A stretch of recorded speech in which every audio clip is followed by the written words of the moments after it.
Assalamu alaikum wa rahmatullahi wa barakatuh, sister. How are you? Wa alaikum assalam wa rahmatullahi wa barakatuh, sis.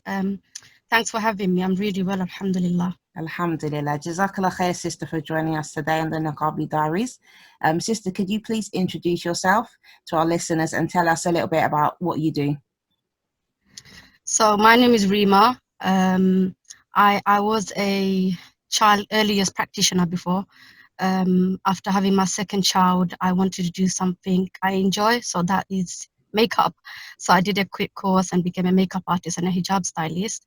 However, this year I'm going to be working on my passion, and that is to become a therapist and a life coach. And that is because I want to help our sisters who are going through depression, anxiety, and who feel lost in life. I just want to be the one to push them and get them out of it. So inshallah, this year, something new coming. Inshallah, mashallah, tabarakallah. May Allah make it easy for you. Ameen. Jazakallah khair. Okay, so let's get started talking about the niqab first. Obviously, you've been wearing the niqab. How long have you been wearing it, and what made you want to wear it? Well, it's been 7 years now, and I remember, do you know what? I didn't wear it. Basically, I started off wearing wearing the hijab.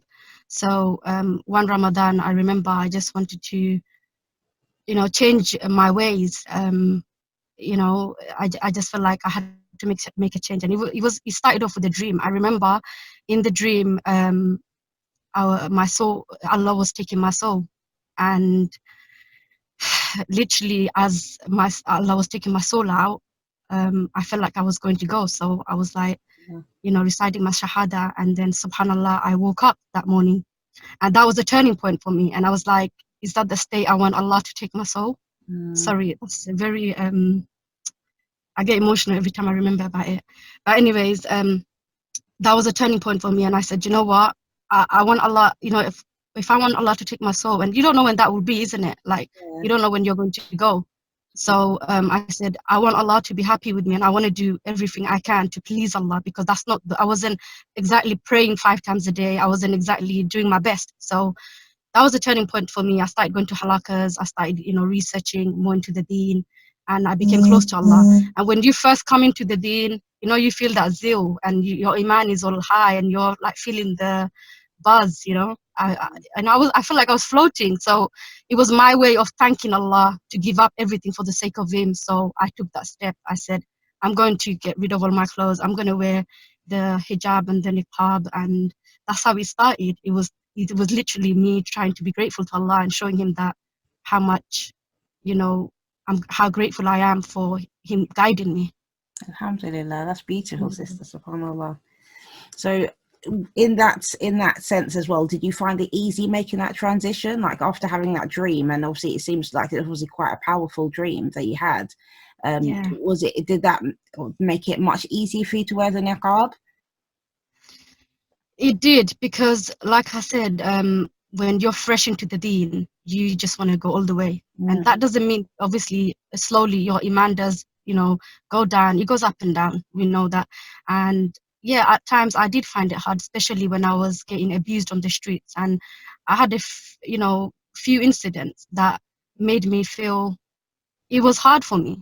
But then every time after the incidents, I would be like, I would always try and remember my intention. And I remember when I first wore it, I asked Allah, no matter what comes my way, no matter how hard, it becomes, for Allah to make it easy for me. And subhanallah, each time, somehow, it made me stronger, to be honest with you. Alhamdulillah. It made me stronger. Yeah. Alhamdulillah. So you've mentioned that you did face some, that you had some abuse on the streets. Would you like to talk about any of those incidents and what type of abuse you have faced for in the niqab? Yeah, it was when, I was new, it was quite fresh still, so it was like a few months into wearing the niqab. And I was, I used to work in central London, in Old Street. And as I was walking down after work, there was like a pub there. So people, after work go there, and it was quite busy. It was a very busy pub. So as I was walking, a guy started swearing at me. And I was like, Okay, I just ignored and kept walking. But then he gets up and he kind of follows me. And then I kept ignoring him. And obviously I was nervous. I was scared. I'm like, I don't know what he's going to do next.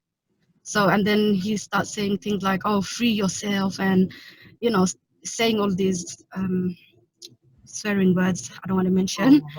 And then he started checking alcohol. SubhanAllah. Yeah. So I just kept, you know, trying to remind myself, okay, just ignore him, keep moving. And do you know what, sis? At that point, I broke down. I was like, subhanallah, like I just broke down. Tears were like flowing from my eyes. And I remember I was so emotional. My whole niqab got wet. And I was like, do you know what? I got to keep up my head high and keep walking. Yeah. And then at that point, I remember, you know, remembering this hadith that comforted me so much. I mean, I just felt so, you know, I just started calming down. And, you know, it's that hadith that our Prophet sallallahu alaihi wasallam says, you know, Islam came as something strange and it will go back to something strange. So blood tidings to the stranger. Yeah. So Yes. at that point, obviously, I was feeling odd and I was feeling out of place and like a stranger totally. Yeah. So that hadith did really comfort me. And I said, you know what? I'm not going to let him get to me. And he calmed me down, man. So alhamdulillah for that. And it just made me stronger. I said, obviously obstacles are going to come your way, but I'm not going to let that stop me because I remind myself I'm doing this for Allah. Of course. And, you know, no matter how hard it is, I just have to keep reminding myself of my intention and why I wore it first. Alhamdulillah. You know, it always amazes me the strength and the resilience that sisters have, even though they face these kind of you know, situations. And the men who, it's often men as well, you do get women as well who do abuse Muslim women. I actually wrote a blog after that called struggle of the niqab in the UK. Yeah. It was and she was a taxi driver, so she's got a proper career, a black taxi driver. And I remember her saying, oh, you know, basically she pulled up behind me. As I walk out of my car, she starts swearing at me and things like that. So I'm like, why is this woman swearing? So obviously, as soon as they, you know, they assume us as, I don't know, like I think they think we're muted or something, you know, because as soon as you open your mouth, they just like, they have that shocked look on their face, like, you speak English? And I'm like, yes, I speak English, you know. And she was like telling me things like, do you even have a driving license? I'm like, yes, would you like to see it? You know, it's like, it makes me laugh sometimes. I'm like, what do they think? Just because I have a black cloth on my face, like, you know, I'm uneducated and you know, I don't speak English, you know, the perception that they have is funny. Yeah, it's ridiculous. But anyways, I remember sister saying, you know, go back to Saudi, go back to, you know, they don't wear it in front of the Makkah. Why even wearing this? I'm like, yeah, because you so know my religion more than me. And I remember we got into an argument and people surrounded us, and you know, she was just like throwing all sorts of verbal abuse, and yeah, people, you know, called the police because they saw her behavior, how she was. And oh wow, that extreme. Wow. Yes, it was quite bad because she was trying to get physical, and because I was talking back, she didn't like it. But I was talking back because, you know why? One of the reasons why, especially when it comes to women, I like to speak to them just to see if they can change their mind, you know. And I remember, you know, trying to talk to her and tell her, look, that's not how it is. I mean, you don't know, you know, if only you educate yourself in my religion, that's not how you would have looked at me. She's like, oh, don't tell me, you know, this and that. And she was just not having it. She wasn't happy. But I speak because, you know, the people who can't actually speak English and wear the niqab, elderly, you know, our mothers, our, you know, grandparents who wear niqab and walk down the street and get abused like that, and they can't actually talk. Of course. I feel like I have to talk for them because maybe one day they'll come across someone and, you know, they start abusing them. You know, I wanted to be that voice and I wanted to tell them that's not how it is. Of course. And that's why I feel like I needed to speak. But I realized with ignorant people, you know, it's just a waste of breath, to be honest with you. SubhanAllah. I mean, I think it's just ridiculous because, you know, they see us as being downtrodden and like that we're oppressed, but then you come and oppress us on top of that. So exactly, if you think that we're already being oppressed, then why do you have to come and attack us in the street? Why do you have to come and insult us? You know, it's not very nice, is it? If that's what you really think, the kind of lives we're living, why do we need your abuse as well then? Yeah, Yeah, and one thing I like to, I would love to ask question to these people is like, people, they have that whole perception of us being oppressed and being forced by our fathers or brothers or husbands. Yeah, I mean, it's not like, totally there aren't people out there like that. Yes, there are, but that doesn't define my religion. If someone's forcing something up on them, that's within their own weakness. That's them. That's not the religion. That's not what the religion teaches. And That's the the difference they don't misconception with understand. that, sister, is that when these things happen, when there is oppression, the oppression has nothing to do with somebody's religion or even their culture. If there's oppression, it's because these are things that happened and people are accepting it, and people don't want to make changes. People that just want to oppress other people. A man, or if a man is oppressive to his wife, it's not because because he's Muslim, or because he's from this country or from that country. It's because he believes that he has the right to do so, whatever culture he comes from.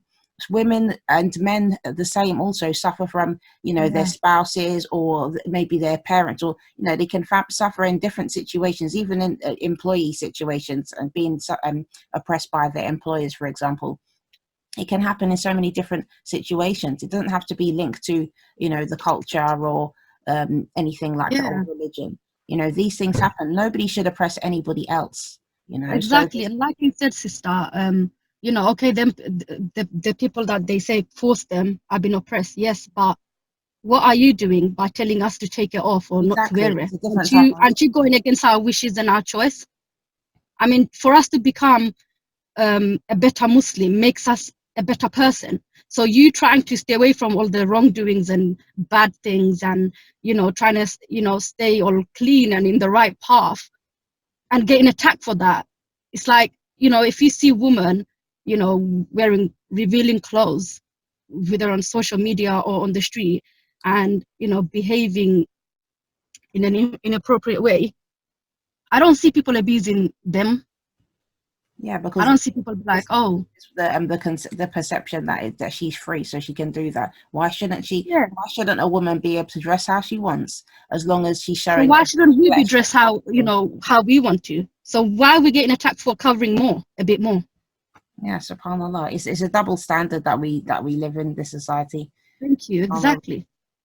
So coming back to wearing the niqab and your experiences, have you faced any obstacles from people in your family, or did you find general support? How was it? Well, the Alhamdulillah, from my immediate family, I didn't have any problems. They totally respected my choice. I remember my mother being so happy when she found out I was wearing it. Alhamdulillah. But it's like culture clashes this. So, some things in the culture, like some people in our culture looks at it as it's something extreme. So what is your cultural background, sister? So I'm from Bangladesh. Okay. So I'm a British Bangladeshi, and our culture sometimes doesn't think it's necessary to wear the niqab because they look at it as something extreme sometimes. Not all of them, but majority of the time. I remember being called like cousins and that, when I went in gatherings and I would have the niqab on while there were non-mahrams going in and out. I remember, they would say things like, oh, is that, like are you a new Muslim? And I'm like, what's new Muslim? Do you get me? Like, it was like, I was like, what is that? And they were like, oh, like, those new Muslims, basically anyone following it the authentic way, following the authentic sunnah is classed as someone extreme or like a new Muslim. Because, why do you need to cover your face? I mean, isn't the hijab enough and things like that? And that's, again, lack of education. But things like that, it just made me feel like, wow, seriously, like, even people within our own community can look at the niqab as something strange and extreme. Yeah, subhanallah. And I think when you put the niqab on, that's when you start to realize these things, whereas before maybe you don't see things like that. Yeah, because I wore the hijab before niqab, and to be honest, it was a whole different experience. Yeah, subhanallah. So on that note, do you think that hijab is get treated differently from niqabis, or sisters who wearing the hijab? Do they get treated differently from sisters who wearing the niqab? Yes, it's totally, because obviously, like I said, I wore the hijab before the niqab. And it's a whole different view, isn't it? Because covering the face is like, and not covering the face, it's a two different view, right? Mm-hmm. So I remember even some of my Muslims friends, used to be like, they get intimidated by niqabis, or when they see someone niqabi driving at night time, they get scared and things like that. Comments like that from our own Muslim people. So yeah, I feel like it is a different view. And also, I feel like people get mixed up with hijabis also being like not as practicing, Mm. because especially because of the way how you get treated on the street. People still throwing comments or staring you down and things like that. Yeah, so So it is. what do you mean that people see hijabis as not as practicing? I think because in basically I live in East London, so you still see hijabis doing things like with the hijab on, doing things that they shouldn't be doing. Okay.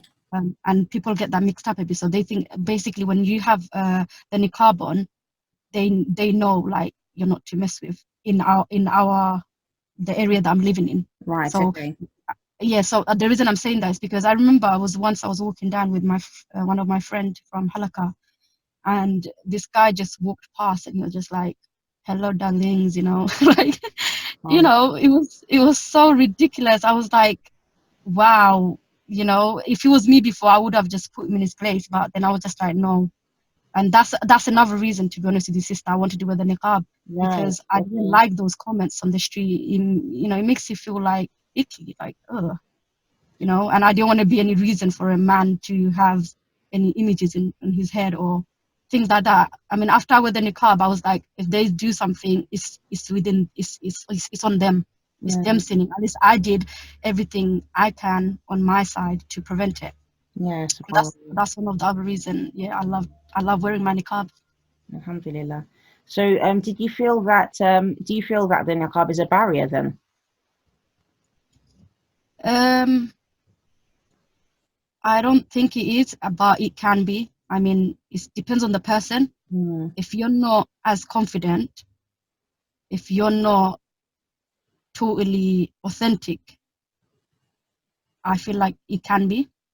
So, in which Like for sense? Give an example, maybe. so basically, I remember, when I became a makeup artist, I had to work on a few shows like Right. Modest Fashion live shows and catwalk shows. And at backstage, I was literally the only niqabi, and I remember people would come up to me and be like, "Oh, you're like the only niqabi in this industry," and I'm like, "Yeah, I know."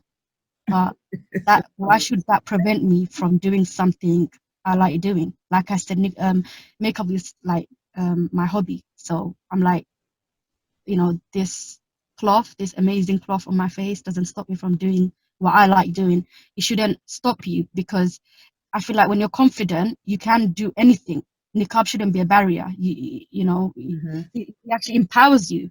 You should do what you want to do. I mean, when you start wearing the niqab and the jilbab, you're wearing baggy jilbab, you're wearing hijab, and I feel like you stop comparing yourself to celebrities who are not also real themselves, to be honest. Yes. So it's like you don't compare your physique, your features, your height to someone. So it frees you, and that's what it gave me, total freedom when I wore it, because all that stopped with it. And if you're a confident person and you know the reason you're wearing, you don't want to be a slave to men. If you want to be a servant of Allah subhanahu wa ta'ala, nothing should stop you. It's about breaking barriers and showing the world that we are empowered Muslim women, and Alhamdulillah. SubhanAllah, that's we are so boss women. interesting that you're in that industry as well, because like from my perspective, even just being an artist, I find it like I can find it sometimes, I don't know, I think because I'm introverted as well, I find it quite intimidating sometimes, like just the thought of like going and maybe meeting like a whole new group of artists and stuff like that. Because like in these kind of fields, you can come across things which, you know, they do go against Islam sometimes. And Yes, people, of you know, course. when you go there, especially, you know, being a Muslim is one thing, but especially if you're wearing the niqab, Yeah, people, you know, people have like, you know, people just look at you. People, you like literally just stick out like a sore thumb, because like you're going to be the one person out of everybody that is just different, like by, you know, looks wise, you know, the yeah. way you And I look. did feel that, sis. I did feel different. I did feel like I was getting weird looks from designers and, you know, people in the backstage where, you know, there's people from different sort of fields and they all get together, obviously, to make the show happen. And they're at the back and it's a busy environment, you know, constantly like changing jilbabs and hijabs and on the spot. And, you know, you are getting looks and you are getting indirect comments. But I'm like, no, I'm not going to let you, you know, put me down like that or stop me from what I'm doing because, you know, I'm better, you know, I could do better work than some people. I Mm, mean, and if you're not confident, that's the thing. If you're lacking in confidence, you could end up doing, you will stop meeting your potentials. You won't of do as, course. you know, the best you can do, basically. Yeah, of course. You won't step up. I mean, I would step up and give my opinions, even if they don't want it. Do you Yeah, get what I'm trying to say, yes, please? of You course. have to be confident. Yeah, you have to be bold as well, isn't it? Yeah, bold, yeah, and blunt, and you have I to think like, that's part of the thing. I found similar experience when I started wearing the niqab. But I was able to do things that, you know, if I hadn't been wearing the niqab, I just would never do it. Basically, you know, because I yeah, felt like I felt that much more confident. So it's kind of weird. Like I still feel, as I said, you know, sometimes you know, kind of anxious about doing certain things that are new and different. But I do push myself. And at the same time, I know that if I wasn't wearing the niqab, I just would never bother to do certain things because I really wouldn't feel any confidence to do it. So wearing the sis, you're niqab, not you really alone. have to Trust. step up, especially like, you know, in these kind of fields. Like if you want to be able to, Mm, you know, do your hobbies, and your work speaks for itself as well. People will judge you yes, based on your looks, but then, you know, they have to look at your work. You know, yeah, are you good enough, basically? subhanallah. Yes, sis, you're not alone in this. I mean, a lot of sisters, a lot of my friends would also do that. They would end up not getting out of the house or doing certain things because, or interview, even interviews, going to interviews, they wouldn't, you know, walk in because they're like, oh, I'm not going to get the job. But if you have that set in your mind before you even go there, you're not going to get the job. Of And if course. you're nervous, I remember when I was working in the city, sis, and, you know, in my interview, you know, sisters have find that very hard. Even I find it hard, you know, not to shake the hand and to actually tell them, Yeah, you know, subhanallah. you can't do it. Just for that, I know some people who didn't go to the interviews and, you know, missed out on great opportunities. And subhanallah, like I remember going there, and I used to also tell him I want, you know, breaks, you know, as you know. Sorry, sis, 1 second.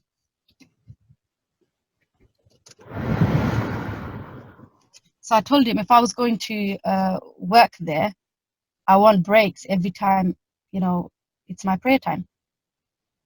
And I remember he was like, okay, so what if it's an emergency? And I'm like, obviously, if it's an emergency, I'm not going to be just carrying, and I'm not going to carry on praying. I am going to stop, go do what I have to do and come back to it. But you have to let me pray and give me that time off.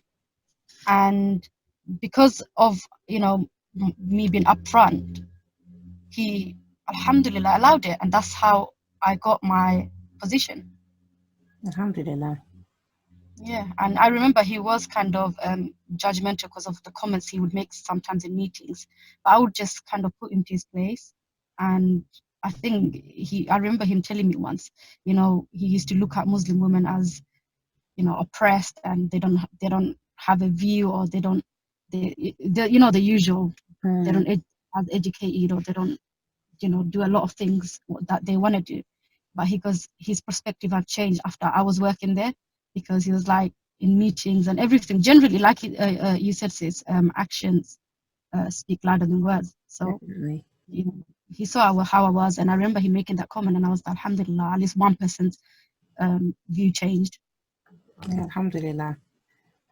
Yeah, alhamdulillah. So, have you met anybody who wants to wear the niqab, but don't, or like they don't because they're not allowed to wear it. Maybe somebody in their family told them, you know, I don't want you wearing that. You know, they're being prevented from wearing it. Or do you know somebody who's actually been forced into wearing it? I don't know anyone being forced, but I do know people not wearing it because of their family's thoughts and views. And it's what I mentioned before, people looking at something extreme or saying like it's too much, or hijab is enough, you don't need to do the whole covering of the face. So I feel like sisters, if they want to really wear it,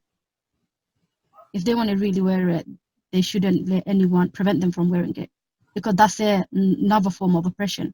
If you want to wear something so badly, and I remember, sis, when I wore it, I did think about those things. Oh, like, what would my family think? But you know what I did? When I felt ready for it, obviously after researching and, you know, going to halakas, I think one of the main thing is you have to gain knowledge. You have to know the reward for it, why you should wear it, and the reward for wearing it. And I think that motivated me as well. And I remember I bought the niqab on the day that I felt ready, and I wore it. Alhamdulillah. Not, you know, obviously those thoughts came about my family, and my family didn't, you know, they were happy with it, but I didn't want that if they make a comment or something, I didn't want that stopping me. And I think that was my reason why I didn't tell them, and I just wore it. My dad literally walked past me the next day, and he didn't even know it was me. Subhanallah. And I was like, Dad, you just ignore me. And he was like, huh? I was like, yeah, it's me. And he was shocked. Subhanallah. That's funny. So when you started wearing it, did you just wear it like all the time, or did you try to wear it like some places? And like, was there any points where you didn't wear it because you thought it wasn't appropriate, maybe to wear a certain place that you was going, for example? Yeah. I started off thinking I will wear it to places I'm comfortable in. Right. So, because I remember our halakha sisters were, you know, talking about niqab, and they said, you know what, if you want to wear it and you're not as confident, or you don't feel as ready, but you want to wear it, because there is never a time where you're ready, to be honest with you. Even when you're ready, there'll still be doubts in your head. Yeah, of course. So they were like, wear it where you're comfortable. So if you like wearing it out when you're going out with your friends, gatherings, or just, you know, college or work, wear it, start off like that. And I remember thinking that's how I'm going to start. But subhanAllah, once I wore it, you know, my thoughts changed. I said, no, I want to wear it everywhere, because that's how you start. I mean, you know, interviews and things like that, I did feel like, oh, do I want to wear it? But you have to step out of that comfort zone if you want to, Definitely. you know, really wear it. So I remember, like, I would talk to myself. I'm like, don't, you know, because niqab is not just you're not just wearing it based on theory or based on what you're reading or the religion says. It's about how you feel. Niqab, you know, it's not, like I said, it's something it's something, you know, that zeal it made me I was listening to my feelings. I was trying to feel how I feel, and I remember it's a feeling I never ever felt before in my life, and that's what made me want to go all the way, because I felt so you know, that tranquility in your heart. I felt at ease, and I feel like that's who really I am. And a lot of the time people think, I remember a lady at the hairdresser, she was saying to me, oh, your face so beautiful, why are you wearing this niqab? I mean, why do you guys do this to yourself? And I'm like, do you know what, it's not about what our religion tells us, it's not about what our religion teaches us, it's how I felt when I wore this. It's a piece I felt in my heart that I never felt before. And that's why I wear it, for me, because I'm feeling good within me. If it was just like, oh, based on theory and, you know, based on what we've been taught, and you're feeling different, you wouldn't really do it. Yeah. Right, sis? Would you really do it if it's making you feel unease, or you're not feeling as comfortable? Exactly. It's like a jacket you wear. If it's really tight, or, you know, it's not looking as good on you, you're like, oh, I don't want to wear it. You won't wear it. you really want to wear it. So, you know, niqab is something that comes from what you feel within. And that's when she was like, I remember her eyes popped out. She was like, oh. SubhanAllah, like that people talk about it like if we're torturing ourselves, literally. Yeah. SubhanAllah, like there was somebody last year I saw, I think I think she was a sister anyway, she had a Muslim name, but she made a comment on Twitter or something, and it was being shared on social media. A brother said something like, because basically she was saying that, oh, you know, that their niqab is like archaic, and you know, why would you want to walk around, you know, literally having no identity and all this kind of thing. And I just thought, like, wearing the niqab doesn't stop you from having an identity. It's just like saying that somebody, for example, who doesn't have, I don't know, hearing, for example, somebody who can't hear, does that mean that they don't have an identity because of their lack of hearing? Or somebody who has some kind of impediment, does that affect the fact that their identity? It doesn't. You know, we are who we are. We are people, you know, no matter what we're wearing, no matter what kind of you know, things that we do, we're still all individual people. You know, it's not going to change the fact that we have our identities. So Exactly. people say these kind of things, like, you know, and it's actually sometimes they say things and it's quite strange. Sometimes you respond and sometimes you just don't even know what to say. yeah. But then, you know what, sis? It's actually the opposite to what she's saying, because Exactly. that's when you actually, like I said, that's when you actually feel the freedom. Exactly. I mean, you know, you don't want to be a slave to men. Like, for example, people follow the trend each year. You know, people change the trend, like the color, the size of the dress, the length of the dress, how short it is, how long it is, and you just follow along with it and spend your money on it. You know, you become like a puppet following the trend, going with the trend because you want to fit in. And that's what amazes me, that these people think, you know, the ignorant ones I'm talking about, that we don't have an identity, because that is our identity. We don't want to be slave to men. We choose to be a servant of Allah. And that's why we do what we do and we wear what we wear. SubhanAllah. And not, it's not even just being a slave to men, a slave to society and the societal norms, and also just a slave to your own self, because that's what people don't seem to realize. Like, some of us are trapped in our own kind of, you know, serving our own selves, our own desires that are actually damaging to us. Some of us have desires that are of no help to us whatsoever. We're actually hurting ourselves, but we don't realize, because we're just like, oh, well, this is what I feel like doing. I think this is the best thing for me. And maybe actually it's not. So this is what Islam wants us to do. Allah wants us to serve him so that we don't fall prey to ourselves, basically, in following our own desires, because your desires can lead you really down the wrong road a lot of the time. It does. It definitely does. And people, you know, yes. Sorry, carry on, finish what you were saying. What was I saying, sis? What was the... We were talking about our desires can lead us down the wrong path. Oh yeah, I mean, people, a lot of the time, people end up, you know, regretting their desires. Do you get me? I mean, I remember, like, you know, growing up in East London in schools, and as a teenager, it was really tough, you know. But it's like there is, you know, you want to fit in with your friends, and then there is, oh, mom and dad at home, not, you know, because I remember I had a curfew, so I had to be home by 6 o'clock. And my friends would, you know, want to hang out after school, you know, just chill out, sitting in the park, chit-chatting.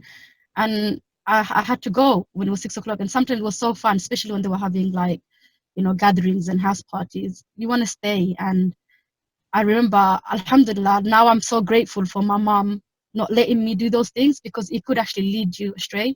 Of course. It could, a lot of the time people end up doing things they regret for life, you know, getting into the wrong crowd, doing the wrong things, and, you know, basically doing the things that they don't want to do, but they just do it for their friends at the time, or they follow the desire at the time. Yeah, you know, and that's like, when we do a lot of these things until we get to adult age or till we get older, then we look back and we say, oh, that's why. And sometimes you don't know, like, Shaitan is so clever, we Yeah. know how smart he is. He made people go astray in the past who were so much more pious than us, who were so firm in the deen, and he's got so much experience in it. He leads you slowly, and that's why following our desires, I mean, wanting something and not doing it is two different things, because obviously we can want things. I mean, sometimes, us as niqabis, we want to leave our hair out. I mean, we got nice hair, we got nice clothes, we want to flash it off, but we can, we still do it. I mean, that's another thing.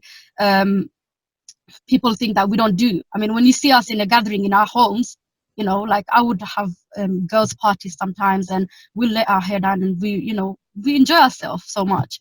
And they think that we don't do those things. I mean, like we might not have, we might not have hair or clothes that, to enjoy with. It's just funny, because I remember having a conversation with the lady, and she was like saying, "Oh, do you guys, you guys don't, how do you have fun? You guys don't really go out, do you? I mean, what do you do?" And I'm like, "Girl, talking about fun, we know how to have all the fun in the world. If only if he was rolling with us, that's when you would know." You know? It's so funny, really. SubhanAllah, like, and what is fun? You know what I mean? Like, surely everybody's perception of fun is different. Yeah, it doesn't. Fun Yeah, doesn't. exactly. Fun doesn't. Like, the definition of fun is not going to pubs and clubs and bars and having illegal relationships. Yeah. This is not the definition of fun. So therefore, fun is whatever the person doing the fun, like whatever people Or what you enjoys. see in the You know, it's movies, or what you see on telly, that's what they view as fun. You know. wow.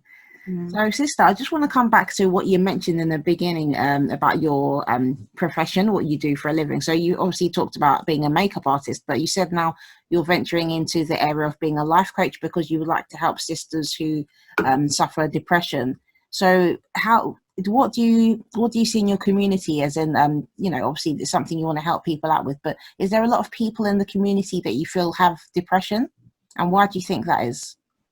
Do you know what, sister? That's a very interesting question. It's actually a very good question. The reason I want to follow my passion is because, since a little girl, I always found myself helping people. Mm, I just had like a natural empathy in me.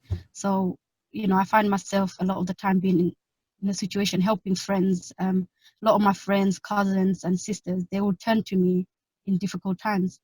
And, just being there for them, or talking to them and advising them, they would feel uplifted, or even that smile. I just find it so rewarding. And I'm like, I'm going to turn that into profession, because I want to help other sisters who are suffering from it also. I got friends with mental health issues. I got friends who suffer from anxiety. I got friends, who have marriage problems and who feel so lost and trapped that they feel so lost, and they feel like there's no way out. But subhanallah, there's always a way out, you know there's always a way out. I mean, Allah, promises us that after hardship comes ease, and He tells us to deal with it with patience. But a lot of the time, people get that wrong. People think patience is just sitting there taking it, or you don't do anything about it. You just keep praying, keep doing subhanallah. rakad, and And stay no. oppressed and stay being in an abusive situation.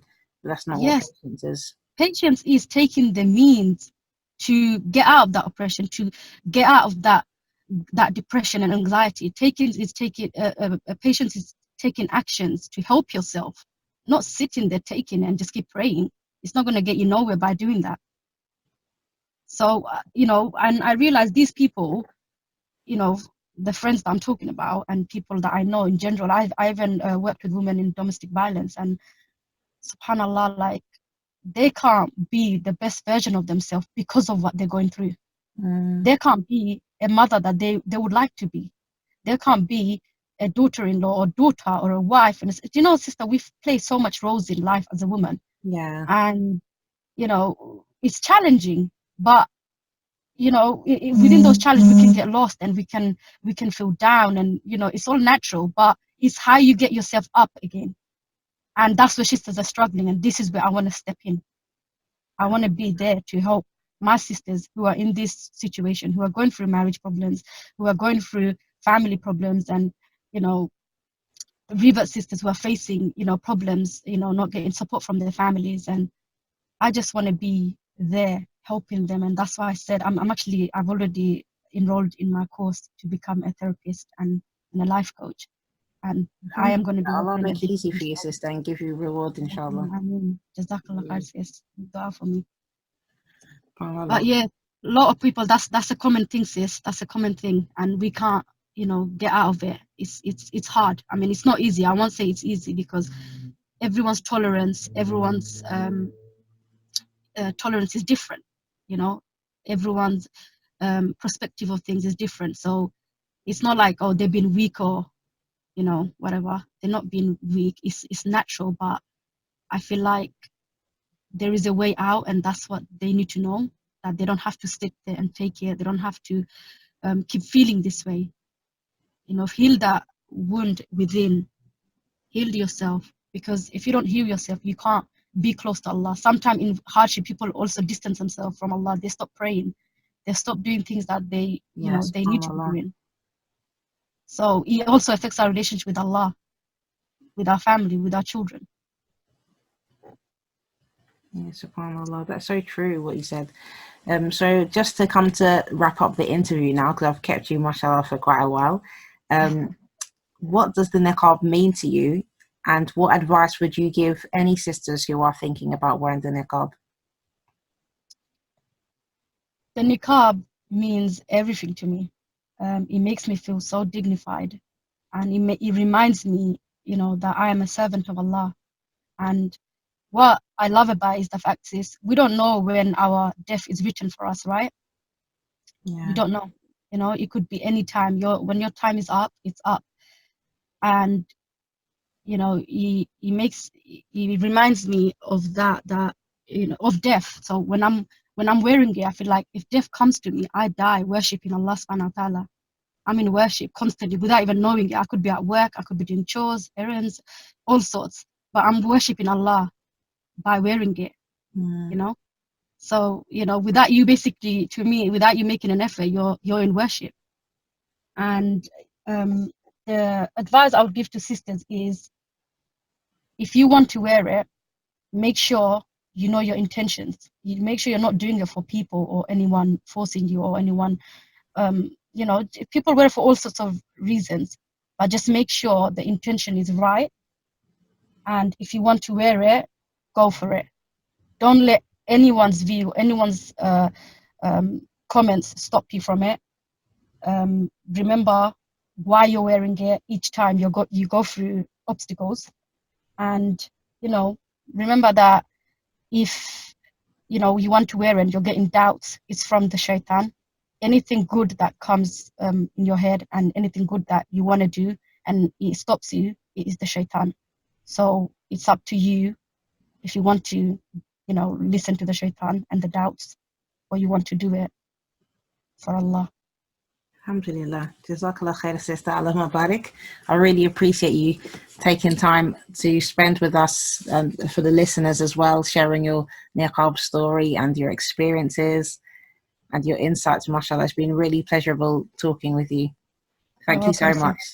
Barakallahu fiqh. And I just want to say, may Allah reward.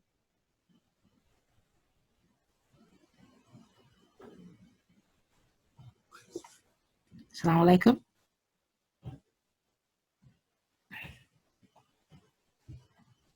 Assalamu alaikum.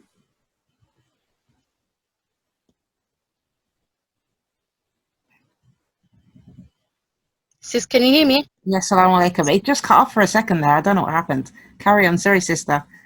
Okay. So I just wanted to say, sis, may Allah reward you for what you're doing.